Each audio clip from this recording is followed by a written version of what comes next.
بسم الله الرحمن الرحيم. الحمد لله رب العالمين، والصلاة والسلام على خير خلقه محمد وعلى آله وصحبه أجمعين ومن تبعهم بإحسان إلى يوم الدين. أما بعد،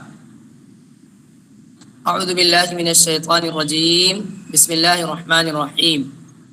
ولن ترضى عنك اليهود ولا النصارى حتى تتبع ملتهم. تم سے یہود و نصارہ ہرگز راضی نہیں ہو سکتے یہاں تک کہ تم ان کے دین کی پیروی کرو. آیت نمبر 120 میں اللہ رب العالمین نے یہودیوں سے متعلق اور نصارہ سے متعلق یعنی کرسچن سے متعلق ہم مسلمانوں کو ایک بات بتا دی ہے جو بالکل اٹل بات ہے، یعنی اس میں سمجھوتے کی کوئی گنجائش نہیں ہے. جو ہمیں اور آپ کو ہمیشہ یاد رکھنا ہے وہ یہ کہ ہم سے یہودی یا نصارہ ہم چاہے جو کر لیں وہ ہم سے خوش نہیں ہو سکتے. وہ ہم سے کب خوش ہوں گے؟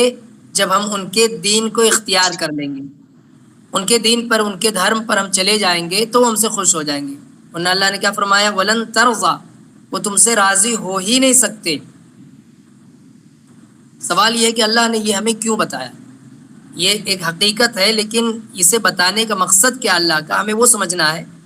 تو اللہ رب العالمین نے ہمیں یہ بات اس لیے بتائی کہ کبھی کبھی ایسا ہوتا ہے کہ انسان دوسروں کو خوش کرنے کے لیے کہ میری وجہ سے یہ خوش ہو جائے بہت سارے اچھے کام کرتا ہے، لیکن کبھی کبھی ایسا بھی ہوتا ہے کہ دوسروں کو خوش کرنے کے لیے برے کام بھی کرتا ہے، برا کام بھی کر بیٹھتا ہے. جیسے دوسروں کو ہنسانے کے لیے کبھی کبھی مجلس میں آدمی ایک تیسرے کا مذاق اڑاتا ہے. یعنی انسانی فطرت بتا رہا ہوں، انسانی طبیعت، انسانی مزاج کیسا ہے وہ سمجھانے کی کوشش کر رہا ہوں. کہ میرے ساتھ 3 لوگ بیٹھے ہیں، اب مجھے ایک کو ہنسانا ہے، اس کو خوش کرنا ہے، تو میں کیا کر رہا ہوں؟ دو میں سے ایک کا مذاق اڑا رہا ہوں، اس کو ہٹ کر رہا ہوں تاکہ دوسرا خوش ہو جائے. یہ نصیحت کی جا رہی ہے کہ یہودی ہوں یا نصارہ ہوں، ان کو خوش کرنے کے لیے اسلامی کلچر یا اسلامی تہذیب سے ہٹ کر کوئی کام نہیں کریں گے، کوئی کام نہیں کر سکتے ہم.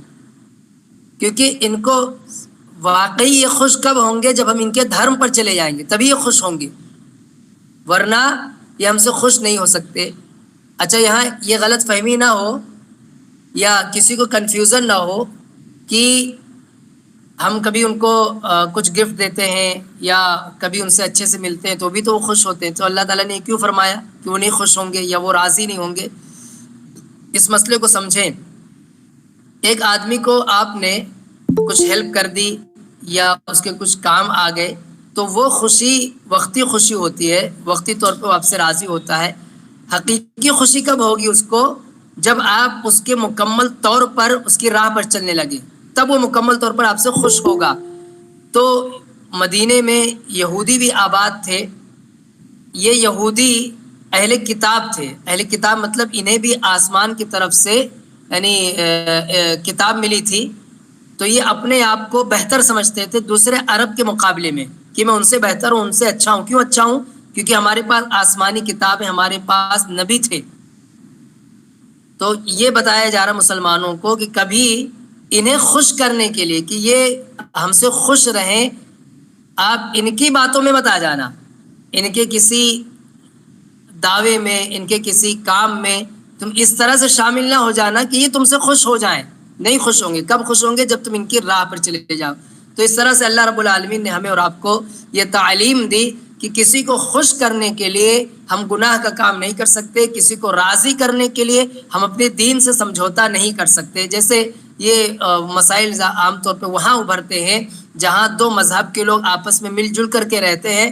اب کوئی ایسا موقع آتا ہے کہ 2 دھرم کے الگ الگ لوگ ہیں، اب اس بیچ میں ایک دھرم کے لوگ آپ کے ساتھ اچھا برتاؤ کرتے ہیں، بہت اچھے سے مل جل کر رہتے ہیں، وہ اپنی دھارمک کاموں میں آپ کو بھی سانجھا کرتے ہیں، آپ کو بھی شامل کرتے ہیں.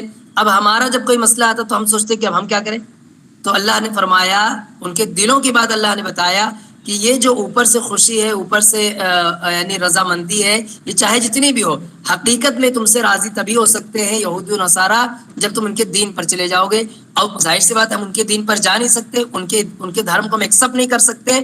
اس لیے نہیں ایکسیپٹ کر سکتے، وہ ان کا خود ساختہ دھرم ہے، اور اسلام کو چھوڑ کے ہم کسی اور دھرم پر نہیں جا سکتے. اس لیے ہمیں انہیں راضی کرنے کی ضرورت بھی نہیں ہے کہ ہم ان کو راضی کرتے پھرے. بلکہ اللہ نے کیا فرمایا کہ صاف لفظوں میں کیا کہو، ان ہدی اللہ هو الہدی، کہ ہدایت حقیقت میں اللہ کی طرف سے ہے. اللہ نے جو گائیڈ لائن دی، اللہ نے جو کتاب ہدایت یعنی قرآن مجید دیا، اس پر عمل کر کے ہی ہم ہدایت پر رہیں گے. اس کے علاوہ کسی دوسرے دھرم پر رہ کر کے ہم ہدایت پر نہیں رہ سکتے. اللہ نے یہ بھی وارن کر دیا کہ اگر اس کے باوجود بھی، یہ جاننے کے باوجود بھی، تم اس علم کے باوجود بھی ان کی راہ پر چلو گے، وَلَئِنِ اتَّبَعْتَ أَهْوَاءَهُمْ، اگر تم نے پیروی کی اہواءہم ان کے خواہشوں کی، یعنی وہ جو چاہتے ہیں اگر تم نے وہ کیا، بعد الذی جاءک من العلم، بعد اس کے کہ تمہارے پاس علم آ گیا ہے، تو ما لک من اللہ من ولی ولا نصیر، تو اب یہ یاد رکھو کہ پھر تمہارا کوئی مددگار نہیں رہے گا، کوئی تمہارا ولی نہیں رہے گا، کوئی کارساز نہیں رہے گا. یہ اللہ کی طرف سے وارننگ ہے کہ ان کو خوش کرنے کے لیے یا ان کا سپورٹ حاصل کرنے کے لیے اگر دین سے سمجھوتا کرو گے تو یہ یاد رکھنا کہ پھر تم بے یارو مددگار ہو جاؤ گے. اگلی آیت میں اللہ نے فرمایا الذین آتیناہم الکتاب یتلونہ حق تلاوتی، کہ جو لوگ جنہیں کتاب دی گئی وہ اس کتاب کی تلاوت کرتے حق تلاوت ہی، جیسا کہ اس کی تلاوت کا حق ہے. اس بات کو ذکر کرنے کے بعد کہ یہود و نصارہ یہ تم سے راضی نہیں ہو سکتے، اور اس سے پہلے بھی اللہ تعالیٰ نے اہل کتاب کی بہت ساری خامیوں کو ذکر کیا، ان کی بہت ساری شرارتوں کا ذکر کیا، بہت سارے ان کے کرائم اور جرائم کا ذکر کیا، وہ سب ہم پڑھ چکے ہیں پیچھے. اس کے بعد اللہ نے ان میں جو اچھے لوگ تھے، تھوڑے سے ہی صحیح لیکن اللہ کا انصاف دیکھو کہ اللہ تعالیٰ نے ان کا ذکر کیا. یہ اللہ کا انصاف کہ اللہ نے جہاں ان کی اکثریت کی شرارتوں کا ذکر کیا، ان میں تھوڑے سے لوگ تھے جو ایکچول میں موسیٰ علیہ السلام یا عیسیٰ علیہ السلام کے ماننے والے تھے، جو حقیقت میں صحیح دھرم پر تھے، یعنی اس وقت اس زمانے کے حساب سے، تو اللہ نے ان کا بھی ذکر کیا. ایسا نہیں ہے کہ سارے لوگ برے تھے تو جو اچھے لوگ اس میں رہے ہوں اس کو بھی اللہ تعالیٰ نظر انداز کر دے، نہیں، اللہ نے ان کا خاص طور پہ ذکر کیا. اللہ نے فرمایا کہ جن لوگوں کو کتاب دی گئی اس میں ایسے لوگ بھی ہیں جو اس کی تلاوت کرتے ہیں جیسا کہ تلاوت کا حق ہے، یعنی غور سے کتاب پڑھتے ہیں، اس کے احکام پر عمل کرتے ہیں، جنت اور جہنم کا جو ذکر آیا ہے اپنے دل میں امید رکھتے ہیں، جہنم کا خوف رکھتے ہیں، یہ ساری چیزیں ان کے اندر پائی جاتی ہے. بلکہ اللہ نے اور واضح کیا اولئک یؤمنون بہ، کہ وہ لوگ اس پر ایمان رکھتے ہیں. ومن یکفر بہ فاولئک هم الخاسرون، اور جو اس کا انکار کر دے تو یہی لوگ ہیں جو خسارہ اٹھانے والے ہیں. اچھا، یہ آیت صرف اہل کتاب کی حد تک ہی محدود نہیں رکھی جا سکتی. قرآن مجید سے بھی جس کا ایسا رشتہ ہے، جس کا بھی ایسا رشتہ ہے کہ قرآن کی تلاوت کرتا ہے جیسا کہ اس کا حق ہے، اس پر عمل کرتا ہے، اس کے قرآن میں جو جہنم کا ذکر آتا ہے تو اس سے پناہ مانگتا ہے، جنت کا ذکر آتا ہے تو اللہ سے جنت کا سوال کرتا ہے، جن چیزوں سے قرآن نے روکا اس سے دور رہتا ہے، جن چیزوں پر عمل کا حکم دیا اس پر عمل کرتا ہے، تو اللہ نے فرمایا کہ ایسے لوگ ہی کامیاب لوگ ہیں، ایسے ہی لوگ حقیقت میں ایمان والے، ایسے لوگ ہی حقیقت میں مومن ہیں. لیکن اس کے علاوہ جو لوگ اس کا انکار کر دیتے ہیں تو اللہ نے فرمایا اولئک هم الخاسرون، کہ ایسے لوگ خسارہ اٹھانے والے ہیں. اگلی آیت اللہ نے فرمایا یا بنی اسرائیل اذکروا نعمتی التی انعمت علیکم، کہ اے بنی اسرائیل یاد کرو جو میں نے تم پر نعمت کی. یہ آیت پیچھے بھی 2 مرتبہ آ چکی ہے، پیچھے بھی 2 مرتبہ یہ آیت آ چکی ہے. پہلے پارے میں تیسری مرتبہ یہ آیت آ رہی ہے کہ اللہ نے انہیں یعنی بنی اسرائیل پر جو اللہ نے نعمتیں کی تھی انہیں یاد کرنے کا حکم دیا اور فرمایا کہ ہم نے تمہیں تمام لوگوں پر فضیلت دی تھی. پھر اللہ نے حکم دیا واتقوا یوما لا تجزی نفس عن نفس شیئا، کہ اس دن سے ڈرو جس دن کوئی نفس کسی نفس کے کام نہیں آئے گا. میں امید کرتا ہوں کہ یہ بات ہم سب کے ذہن میں اچھی طرح سے بیٹھ گئی ہوگی کہ ہمیں ہر حال میں اس دن کو یاد رکھنا ہے جس دن کوئی کسی کے کام نہیں آئے گا، کوئی کسی کے کام نہیں آئے گا. باپ بیٹے کے کام نہیں آئے گا، بیٹا باپ کے کام نہیں آئے گا، اور سارے رشتے ناتے یہ سب پہلے اپنی نجات کی فکر کریں گے کہ پہلے میری نجات ہو جائے، اس کے بعد ہی آدمی کسی اور کی سوچے گا۔ تو اللہ نے فرمایا کہ اس دن کو یاد رکھو، یہ مخاطب کر کے بنی اسرائیل کو کہا جا رہا ہے، لیکن اس کے مخاطب ہم بھی ہے۔ یہاں پر نام لے کر کس کا کہا جا رہا ہے؟ بنی اسرائیل کا۔ لیکن ایسا نہیں کہ قیامت صرف انہیں پر آئے گی، قیامت تو ہم پر بھی آنی، ہم سب پر بھی آنی ہے۔ اس دن کا جسے یوم الحساب کہا گیا ہے، یہ ہمیں اور آپ کو بھی اس کا سامنا کرنا ہے، لہذا ہمارے دل میں یہ خوف ہونا چاہیے کہ ایک دن ایسا آئے گا جس دن کوئی کسی کے کام آنے والا نہیں ہے۔ اگلی آیت اللہ نے فرمایا وَإِذِ ابْتَلَىٰ إِبْرَاهِيمَ رَبُّهُ بِكَلِمَاتٍ فَأَتَمَّهُنَّ، کہ جب ابراہیم کو اس کے رب نے آزمایا، یعنی ابراہیم علیہ السلام کا ذکر یہاں سے شروع ہو رہا ہے، اگلی کچھ آیتوں تک ان کا ذکر مسلسل آئے گا، ان کی کئی خوبیوں کا ذکر آئے گا، ان کی تعریف میں اللہ رب العالمین نے کچھ باتیں کہیں وہ بھی آئیں گی، اور ایسے ہی ان کے کچھ اعمال کا ذکر ہے کہ جو نیکیاں کرتے تھے اس کا بھی اللہ تعالیٰ نے ذکر کیا۔ یہاں ایک کنکلوژن کہہ سکتے ہیں ہم اس کو، کنکلوژن کے طور پہ اللہ نے فرمایا وَإِذِ ابْتَلَىٰ إِبْرَاهِيمَ رَبُّهُ بِكَلِمَاتٍ فَأَتَمَّهُنَّ، یہ رزلٹ ہے۔ اللہ نے پہلے ابراہیم علیہ السلام کا رزلٹ دیا کہ ابراہیم کو ان کے رب نے جب جب آزمایا فَأَتَمَّهُنَّ، ابراہیم نے اسے پورا کر کے دکھایا۔ اب ابراہیم علیہ السلام کو اللہ تعالیٰ نے پہلے آزمایا کہ ان کے یہاں کوئی اولاد نہیں تھی، کوئی اولاد نہیں۔ ایسے ہی ایک آزمائش ان کی کیا ہوئی کہ انہیں اپنا بچپن جہاں گزرا، جہاں وہ پلے بڑھے، انہیں وہاں سے ہجرت کرنی پڑی۔ پھر بعد میں اللہ نے اولاد دی تو اس اولاد کی قربانی پیش کرنی پڑی، وہ بھی ایک آزمائش تھی۔ انہوں نے اب تو اپنے طور سے پورا کر کے دکھایا، وہ الگ بات ہے کہ اللہ تعالیٰ نے اسماعیل علیہ السلام کو بھی محفوظ رکھا، اس کی جگہ پہ دمبا بھیج دیا ان کی جگہ پر۔ ایسے ہی آگ میں ڈالے گئے، نمرود نے آگ میں ڈلوا دیا، وہ بھی اس دور سے بھی وہ گزرے۔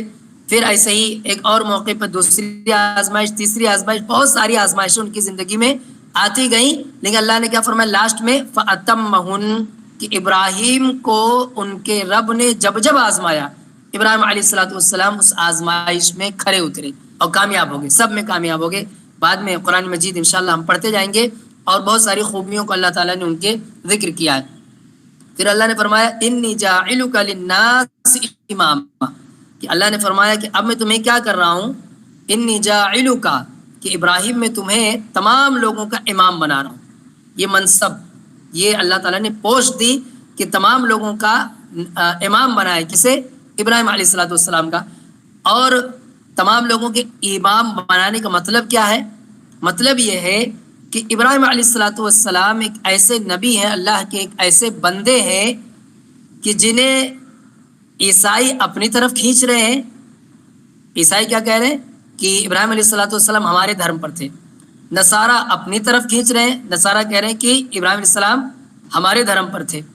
سارے کے سارے لوگ ان سے اپنا رشتہ جوڑنا چاہتے ہیں، ان سے اپنا تعلق پیدا کرنا چاہتے ہیں کہ ہمارے طرف تھے۔ کیوں؟ ان کا رتبہ اتنا بڑا ہے، ان کا مرتبہ اتنا بڑا ہے کہ اللہ نے سبھی لوگوں کے دلوں میں ان کا ادب و احترام اتنا بڑھا دیا ہے کہ سب لوگ ان کی طرف اپنی نسبت کرنا، اپنے آپ کو ان سے جوڑنا، اس میں فخر محسوس کرتے ہیں۔ جیسے آپ دیکھیں کبھی کسی علاقے میں کوئی آدمی بہت مشہور ہو، اس کا بڑا بول بالا ہو، تو کبھی بات آتی ہے، اس کی ذکر چھڑتی ہے، تو جہاں جو بہت دور کا رشتہ دار ہے وہ بھی ایسے بتائے گا کہ جیسے لگتا ہے کہ اسی کے خاندان کا ہے، وہ بھی کچھ نہ کچھ جوڑے، ارے وہ میرے خالو لگتے ہیں، ارے میرے ماموں لگتے ہیں۔ حالانکہ اگر وہ آدمی اس حیثیت کا نہیں ہوتا تو لوگ نام تک نہیں لیتے، لیکن اب ہے اس کی ایک عزت سماج میں بنی ہوئی ہے تو لوگ اس سے اپنا رشتہ جوڑنے کے لیے بہت دور کا رشتہ بھی گنواتے ہیں۔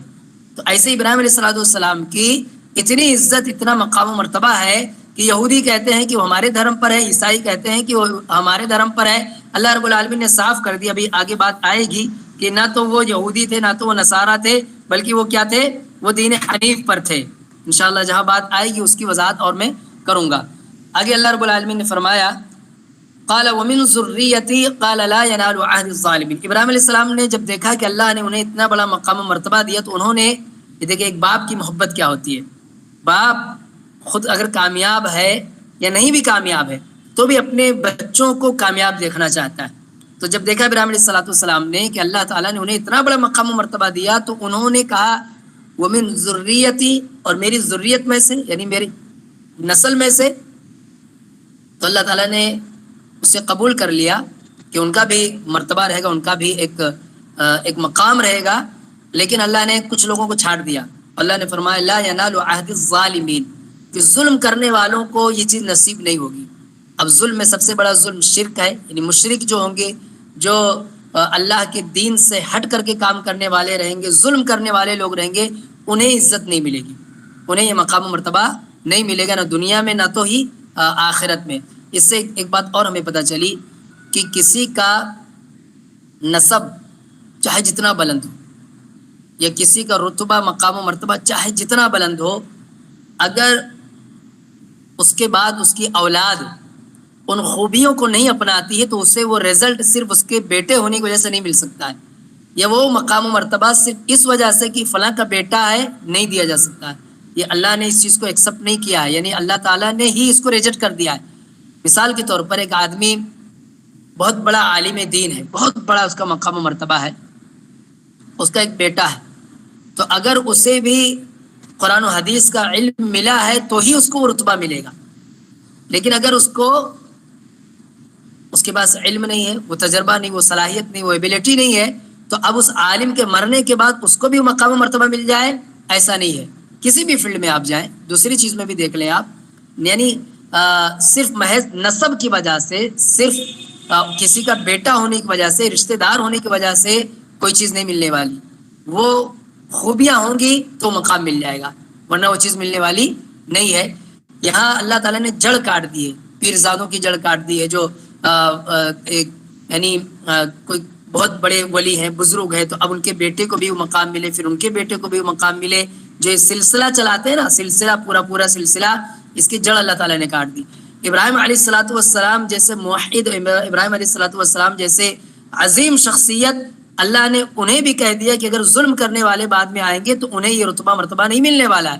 تو عام لوگ کیا ہے، یعنی نبی کے بعد دوسرے درجے کے لوگوں، ان کی کیا حیثیت ہے،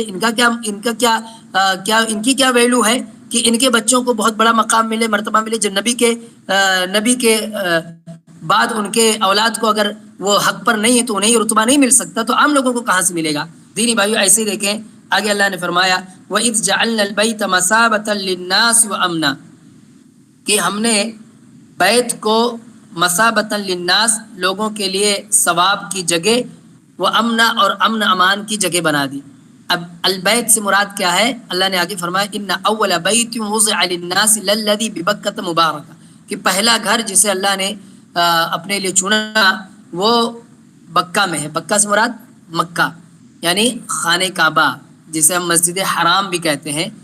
تو اللہ نے فرمایا کہ ہم نے مسجد حرام کو بنایا ہے لوگوں کے لیے، ثواب کی جگہ بنایا ہے اور امن کی جگہ بنایا ہے.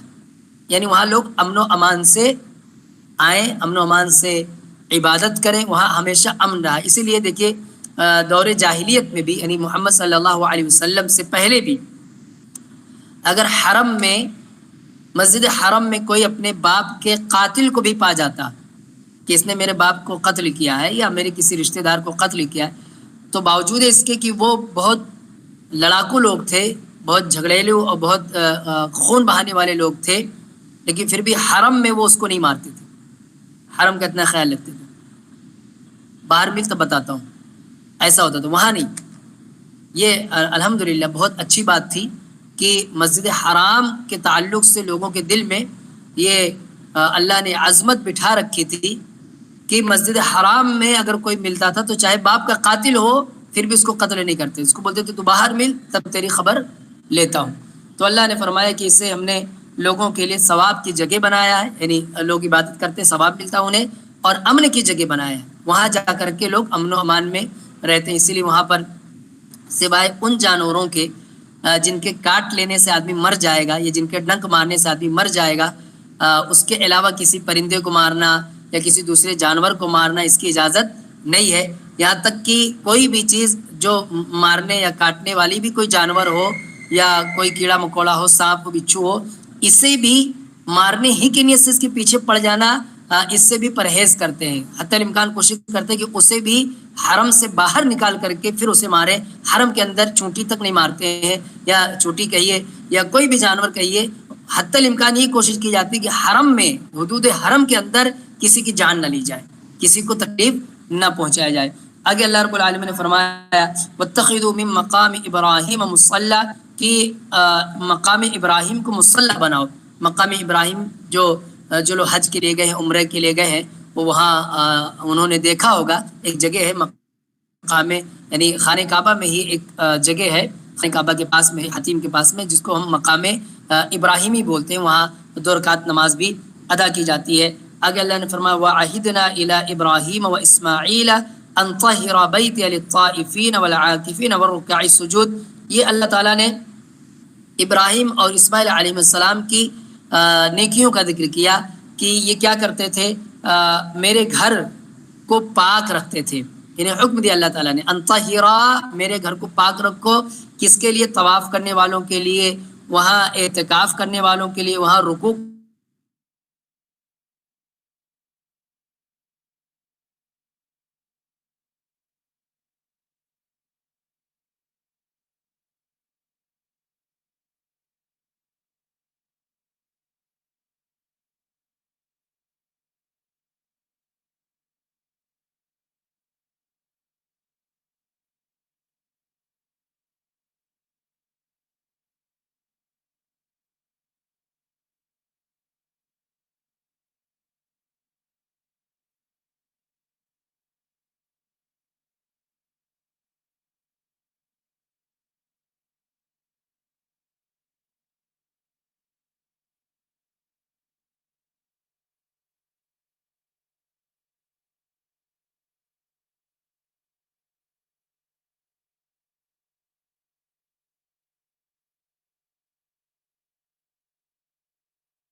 جبکہ ٹھیک ہے ایک زندگی گزارنے کے لیے ان کی ایک سیلری ہوتی ہے, ایک تنخواہ ہوتی ہے, وہ الگ مسئلہ ہے, وہ تو ہر انسان کی ضرورت ہے تو وہ تو رہے گی. لیکن اس کے ساتھ ساتھ اس کا یہ افضل کام, یہ بہتر کام بھی ہمیں قدر کی نگاہ سے دیکھنا چاہیے. قدر کی نگاہ سے دیکھنا چاہیے کہ کتنا پیارا کام انہیں اللہ تعالیٰ نے دیا ہے. مؤذن کی فضیلت ہے, اللہ کے نبی صلی اللہ علیہ وسلم نے فرمایا اس کی گردن اونچی ہوگی آخرت میں, کیونکہ وہ اللہ کی طرف لوگوں کو بلاتا ہے, نماز کی طرف لوگوں کو بلاتا ہے. ایسے عام طور پہ جو مسجد میں مؤذن ہوتے ہیں وہی صفائی ستھرائی کا بھی کام کرتے ہیں, تو ان کا بھی ایک مقام ہے اسلام کے اندر, ان کا ایک مقام ہے, اس کے بھی ہمیں قدر کرنی چاہیے. زیادہ سے زیادہ لوگ امام صاحب کی رسپیکٹ کرتے ہیں, امام صاحب کو تھوڑی عزت کی نگاہ سے دیکھتے ہیں. باقی وہاں جو مؤذن ہے, جو خادم ہے, انہیں خاص توجہ نہیں دیتے ان کی طرف, حالانکہ ایسا نہیں ہونا چاہیے. دوسری بات یہ کہ کسی مسجد میں خادم ہیں, اس کا یہ مطلب نہیں کہ اب دوسرے لوگ اس میں صفائی ستھرائی میں حصہ نہیں لے سکتے. اللہ تعالیٰ مجھے بھی توفیق دے, ہم سب کو بھی توفیق دے.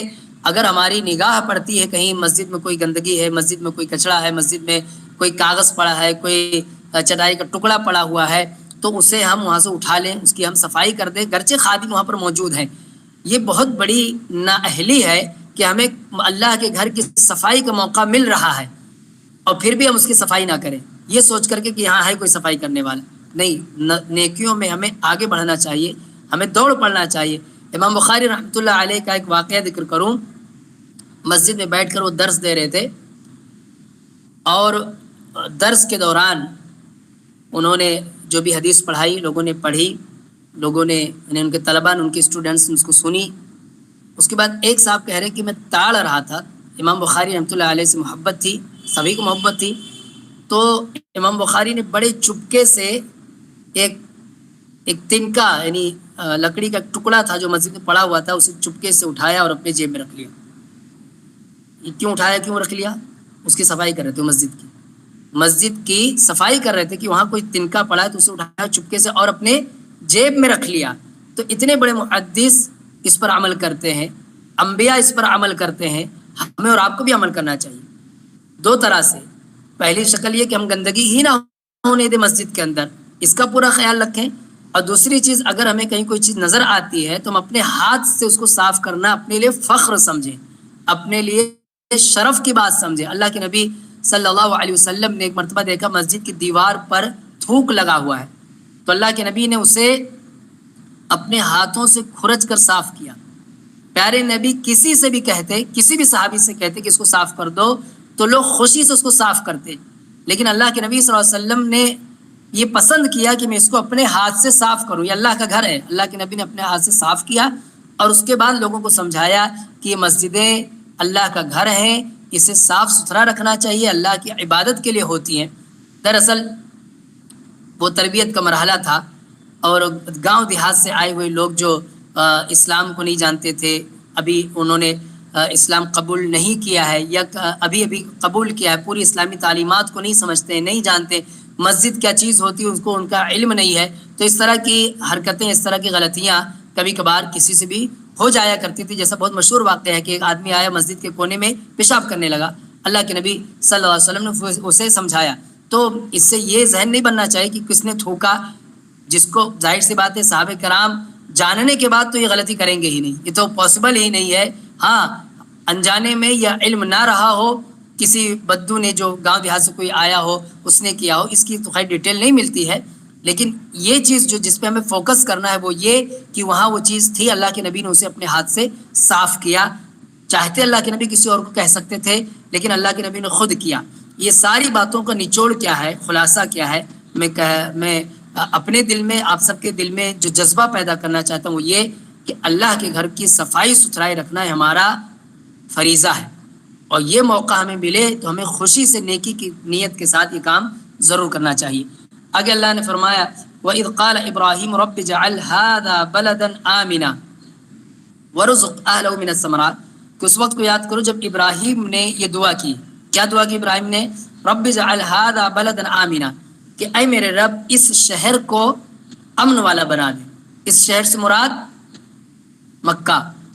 مکہ کے لیے اللہ کے نبی ابراہیم علیہ السلام نے دعا کی کہ اے میرے رب تو مکے کو امن و امان والا بنا دے.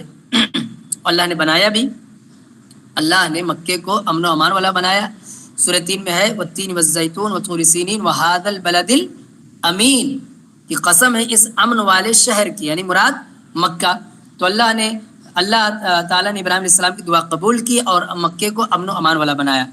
تو ابراہیم علیہ السلام نے دعا کی کہ اے میرے رب اس شہر کو امن و امان والا بنا دے. وارزق اہلہ من الثمرات، اور اس میں رہنے والے لوگوں کے لیے روزی دے، ثمرات پھلوں کو، یعنی انہیں پھل کی کمی نہ ہو، انہیں پھل و غلہ جات ملتے رہیں. من آمن منہم باللہ والیوم الآخر، ان لوگوں کو جو ان میں سے ایمان رکھتے ہیں اللہ پر اور آخرت کے دن پر، یعنی مومنوں کے لیے یہ دعا حضرت ابراہیم علیہ السلام نے کی. دیکھیے یہاں جو مسئلہ سمجھنا ہے کہ ابراہیم علیہ السلام جیسے جلیل القدر اتنے عظیم نبی، انہوں نے اللہ سے دو چیزیں مانگی. وہاں پر دو چیزیں مانگی. کیا؟ ایک امن و امان. یہ اللہ کی بہت بڑی نعمت. کوئی بھی شہر، کوئی بھی ملک جب تک اس میں امن نہیں ہو، سکون نہ ہو لوگوں کو، اس کی ساری ترقیوں کے باوجود بھی وہ بیکار ہے. ساری چیزوں میں، یا ہم خود اپنی نجی زندگی دیکھ لیں، اگر ہمارے دل میں سکون نہیں ہے تو ساری نعمتیں ہو کر کے بھی برباد ہیں. اس لیے سکون تلاش کرنا چاہیے، بلکہ سکون کے لیے اللہ سے دعا بھی کرنی چاہیے. ایک دعا جو میں نے بہت پہلے بتائی تھی، اللہم انی اسألک العفو والعافیۃ فی دینی و دنیای و اہلی و مالی. بہت پیاری دعا ہے، یہ دعا پڑھتے رہنا چاہیے. اس میں یہ بھی تھا اللہم استر عوراتی و آمن روعاتی، اس میں بھی امن و امان مانگا گیا اللہ تعالیٰ سے. تو امن بہت ضروری ہے، امن کی کوشش بھی کرنا چاہیے. جو لوگ امن کو خراب کریں، چاہے وہ کسی بھی دھرم کے ماننے والے لوگ ہوں، جو فساد پھیلانے کی کوشش کریں یا فسادی باتیں کریں، وہ کہیں کامیاب نہ ہو جائیں، وہ کہیں یکجٹ ہو کر کے فساد نہ پھیلا دیں. اس لیے ہمیں ان کو سماج میں طاقت بنانے سے بھی روکنا چاہیے. جو لوگ شر کی بات کرتے ہیں، نفرت کی بات کرتے ہیں، لوگوں کو دہشت میں مبتلا کرنا چاہتے ہیں، ان کے خلاف ہمیں کام کرنا چاہیے. ہمیں امن کے لیے ہمیشہ کام کرنا چاہیے، امن و امان قائم کرنے کی کوشش بھی کرتے رہنا چاہیے.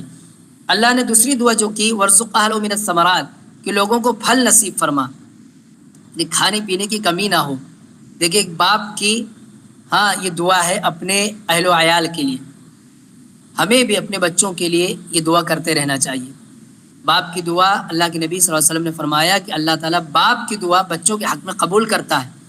ہم باپ ہیں, ہمیں اپنے بچوں کے لیے, اپنے پوتوں کے لیے دعا کرنا چاہیے کہ اللہ انہیں امن و امان سے رکھے اور اللہ تعالیٰ انہیں کسی کا محتاج نہ بنائے, انہیں اچھی روزی نصیب فرمائے. اچھا, روزی سے متعلق بھی ایک بہت پیاری دعا ہے جو میں نے بھی گروپ میں شیئر بھی کیا ہے, اس کی تھوڑی سی تشریح کر دیتا ہوں. اللہ کے نبی صلی اللہ علیہ وسلم صبح کے وقت فجر کی نماز کے بعد یہ دعا پڑھتے تھے, اللہم انی اسألک علما نافعا ورزقا طیبا وعملا متقبلا. 3 چیز اللہ کے نبی مانتے تھے. اللہم انی اسألک علما نافعا, اللہ میں تجھ سے سوال کرتا ہوں علم نافع کی. علما نافعا, ایسا علم جو نفع بخش ہو. پتہ چلا علم بھی غیر منافع بخش بھی ہو سکتا ہے. آپ کو ایسی چیز کی نالج ہے, ایسی چیز کی جانکاری ہے جس سے آپ کو کوئی فائدہ ہونے والا نہیں. بہت ساری چیزوں کی جانکاری لوگ اکٹھا کرتے ہیں, اپنی نالج, جنرل نالج بڑھاتے رہتے ہیں, جانتے رہتے ہیں, حالانکہ ان کو کسی بھی علم کو اتنی ہی اہمیت دینی چاہیے جس سے ایک عمومی معلومات ہو, لیکن پورا اخبار یاد کرنے بیٹھ جائیں, پورا نیوز پیپر بیٹھ کر کے پڑھیں, ہر شعبے سے متعلق پوری جانکاری رکھیں. اس سے اچھا ہے دعائیں یاد کریں, اس سے اچھا قرآن کی آیتیں یاد کریں, اس سے اچھا ہے ایسی چیز کا علم حاصل کریں جس سے اپنا فائدہ ہو, لوگوں کا فائدہ ہو. کسی بھی چیز میں نالج بڑھانے کا کوئی مطلب نہیں نکلتا. اللہ کے نبی نے ہمیں دعا سکھلائی کہ ہم اللہ سے علم نافع کی دعا کریں کہ اللہ مجھے علم نصیب فرما. کیسا علم؟ جس سے نفع پہنچے, خود کو نفع پہنچے, دوسروں کو نفع پہنچے. اللہم انی اسألک علما نافعا. دوسری دعا ورزقا طیبا, کہ اللہ مجھے رزق عطا فرما. طیبہ, پاک رزق. یہ پتہ چلا کہ کبھی کبھی ہم بھول جاتے ہیں کہ ہمیں جو رزق مل رہا ہے, جو رزق ہم لا رہے ہیں اپنے گھر میں, اپنے بیوی بچوں کے لیے لا رہے ہیں کما کر کے, ہماری ذمہ داری کی پاک رہے, پاکیزہ روزی رہے. وہ تو آئے گی, روزی جو ہے مقدر میں وہ ہمیں ضرور ملے گی. ہماری ذمہ داری صرف اتنی ہے کہ اس کو پاکیزہ شکل میں لے کر کے آئیں, ورنہ ہم غفلت میں پڑ جائیں گے, گناہ کی کام میں پڑ جائیں گے, وہ حرام شکل میں آ جائے گی تو اس کو تو ویسے بھی آنا تھا. روزی تو آنی ہی ہے, ہم مکلف ہیں کہ اس کو پاکیزہ شکل سے لے کر کے. اگر ہم اس کا خیال نہیں رکھتے ہیں, بے پرواہ ہو جاتے ہیں, حرام حلال چاہے جس طریقے سے آئے تو بھی کوئی ہمیں زیادہ نہیں ملتا ہے, ملتا اتنا ہی ہے جتنا ہمارے مقدر میں ہے, لیکن ہم گنہگار ہو جاتے ہیں. ہم اللہ کی پکڑ کے لیے اپنے آپ کو اس گناہ میں مبتلا کر لیتے ہیں جس پر اللہ ہماری گرفت کر سکتا ہے. تو دینی بھائی اس کی بھی ہمیں فکر کرنی چاہیے. وہ عمل متقبلا, تیسری چیز کہ ایسے عمل کی توفیق عطا فرما جو تیری بارگاہ میں قبول ہو. کیا پتہ چلا کہ ایسے اعمال بھی بندہ انجام کر دیتا ہے جو قبول نہیں ہوتے. یعنی کتنے افسوس کی بات ہے کہ ہم کوئی عمل کریں اور اللہ کے یہاں قبول ہی نہ ہو, وہاں سے ریجیکٹ ہو جائے. اس لیے اللہ سے ایسے عمل کی توفیق مانگیں جو اللہ کے یہاں قبول بھی ہو. اور اللہ تعالیٰ کے یہاں کون سے عمل قبول ہوتے ہیں؟ اس کی 2 شرطیں. کوئی بھی عمل 2 شرطوں پر ہی اللہ کے یہاں قبول ہوتے ہیں. پہلی شرط, اس میں اخلاص ہونی چاہیے, یعنی خالص اللہ کے لیے وہ عمل آپ کریں. اور دوسری شرط, وہ پیارے نبی کے طریقے پر ہو. پیارے نبی صلی اللہ علیہ وسلم کے طریقے سے ہٹ کر کے اگر کوئی عمل ہے تو چاہے اللہ ہی کے لیے کیوں نہ ہو, اس عمل کو اللہ تعالیٰ قبول نہیں کرتا ہے, کیونکہ پھر تو دروازہ کھل جائے گا کہ جو چاہے جیسے چاہے عمل کرے, اللہ کے لیے اللہ سب قبول کر لے گا. ایسا نہیں ہے. پیارے نبی کو اللہ نے بھیجا اسی لیے تھا کہ پیارے نبی نے پیٹرن بتایا کہ یہ عمل کرو اور ایسے کرو, ایسے یہ عمل کر کے دکھاؤ, اللہ تعالیٰ اسے قبول کرے گا. تو دینی بھائیوں, بڑی پیاری دعا ہے, اللہم انی اسألک علما نافعا ورزقا طیبا وعملا متقبلا. یہ دعا ہمیں یاد کرنی چاہیے اور صبح کے وقت ضرور پڑھنا چاہیے. اس کی شرح میں علماء نے ذکر کیا ہے کہ آدمی جب صبح کرتا ہے تو دن بھر اس کی جو پورے دن کی ایکٹیویٹی رہتی ہے اس میں بنیادی طور پر یہ 3 چیزیں اسے بڑی کام آتی ہیں. علم, نالج کے بل پہ بہت سارا کام کرتا وہ. دوسرے, رزق, جس کی تلاش میں نکلتا ہے رزق حاصل کرنے کے لیے, چاہے جاب کرے چاہے بزنس کرے. اور تیسرے, وہ عمل انجام دیتا ہے, یعنی بیچ بیچ میں وہ عبادتیں کرتا ہے, نماز پڑھتا ہے یا کوئی اور عمل انجام دیتا ہے. تو یہ تینوں کے لیے صبح ہی صبح اللہ سے دعا کر لیتا ہے, صبح ہی صبح اللہ سے دعا کر لیتا ہے تاکہ اس کا دن اچھا گزرے. تو ہم چاہتے ہیں کہ اگر ہمارا دن اچھا گزرے تو ہمیں یہ دعا ضرور پڑھنی چاہیے. آگے اللہ نے فرمایا ومن کفر فامتعه قلیلا ثم اضطره الى عذاب النار، کہ جس نے انکار کیا، یعنی جو کفر کرتے ہیں، اللہ کو نہیں مانتے، اللہ کی آیتوں کا انکار کرتے ہیں، تو اللہ نے فرمایا تھوڑے دنوں تک ان کے لیے مزہ ہے، تھوڑے دنوں کے لیے انہیں بہت آرام ہے، بہت اچھی ان کی زندگی ہے، اس کے بعد انہیں آگ کے عذاب کی جانب لوٹا دیا جائے گا، یعنی جہنم میں انہیں ڈال دیا جائے گا۔ وبئس المصیر، اور یہ جہنم بہت ہی برا ٹھکانہ ہے۔ تو اس طرح سے اللہ رب العالمین نے آخر میں یہ بھی متنبہ کر دیا، الرٹ کر دیا کہ اللہ کے ساتھ کفر نہیں ہونا چاہیے، جو لوگ کفر کرتے ہیں ان کا ٹھکانہ جہنم میں ہے۔ آج کے اس درس میں ہم نے کیا سیکھا، ایک سرسری طور پر دیکھیں۔ ہم نے یہ سیکھا کہ ہمیں ہر حال میں دین اسلام کا فالوور رہنا ہے، دین سے ہٹ کر کے کوئی کام نہیں کرنا ہے، کسی کو خوش کرنے کے لیے ہم اس کے دھرم کا کوئی کام نہیں کر سکتے ہیں۔ ایسے ہم نے یہ بھی سیکھا کہ ہم دشمنوں سے متعلق بھی اگر بات کریں تو انصاف کا دامن نہ چھوڑیں۔ اہل کتاب نے بہت سارے گناہ، بہت سارے کرائم اور جرائم انہوں نے کیا، لیکن پھر بھی ان میں کچھ اچھے لوگ تھے، تو اللہ تعالیٰ نے ان کا بھی ذکر کیا، ہمیں اچھے لوگوں کا اعتراف بھی کرنا ہے۔ ایسے ہی ہمیں قیامت کی یاد اللہ نے یاد دلائی کہ ہمیں ہر حال میں قیامت کے دن کو یاد رکھنا ہے کہ اس دن کوئی کسی کا کام نہیں آنے والا۔ ہمیں یہ بھی بتایا گیا کہ ابراہیم علیہ السلام اللہ کے ہر امتحان میں پاس ہوئے، اللہ تعالیٰ نے انہیں تمام لوگوں کے نزدیک محترم بنایا، باعزت بنایا، ان کا ایک مقام و مرتبہ دیا، جس سے ہمیں یہ درس ملتا ہے کہ ہمیں نیکی کی راہ پر چلیں گے تو ہمیں عزت ملے گی، اور اگر نیکی کی راہ ہم سے چھوٹ جائے تو ہمارے باپ دادا چاہے جتنے اچھے رہے ہوں، ہمیں وہ مقام و مرتبہ نہیں مل سکتا۔ ایسے ہی ہمیں خانہ کعبہ کی اہمیت پتہ چلی کہ اللہ نے اسے امن و امان والا بنایا، اسے ثواب کی جگہ بنایا ہے۔ ہمیں مقام ابراہیمی کی اہمیت پتہ چلی کہ اللہ تعالیٰ نے وہاں پر نماز پڑھنے کا حکم دیا ہے۔ ایسے ہی مسجد سے متعلق بہت ساری ڈھیر ساری باتیں آپ لوگوں کے سامنے آئیں کہ مسجد کا ایک مقام و مرتبہ ہے، ہمیں اس کا خیال رکھنا چاہیے، اس کی صفائی ستھرائی کا خیال رکھنا چاہیے، اور جو لوگ یہ کام کرتے ہیں ہمیں انہیں بھی قدر کی نگاہ سے دیکھنا چاہیے۔ ایسے ہمیں یہ بھی سیکھنے کے لیے ملا کہ ہم اپنے بال بچوں کے لیے دعائیں کرتے رہیں، جیسے ابراہیم علیہ السلام نے دعا کی، امن و امان کی دعا کی اور ان کے لیے روزی کی دعا کی۔ ہمیں یہ بھی سیکھنے کے لیے ملا کہ ہم اللہ تعالیٰ سے علم مانگیں، ہم اللہ تعالیٰ سے حلال رزق مانگیں، اور عمل ایسا کریں کہ جو اللہ کے ہاں قبول ہو۔ ہمیں اللہ سے یہ بھی توفیق مانگتے رہنا چاہیے۔ یہ ساری باتیں ہمیں سیکھنے کے لیے ملی۔ اللہ سے دعا اللہ تعالیٰ ہم سبھی کو اس کے دین پر عمل کرنے کی توفیق عطا فرمائے، ہم سب کو اللہ تعالیٰ اپنے امن و امان میں رکھے، اپنے حفظ و امان میں رکھے، ہم سب کو اللہ تعالیٰ حلال روزی نصیب فرمائے، شرک سے کفر سے دور رکھے اور دین پر عمل کرنے کی توفیق عطا فرمائے۔ آمین۔ تقبل یا رب العالمین۔ السلام علیکم ورحمۃ اللہ وبرکاتہ۔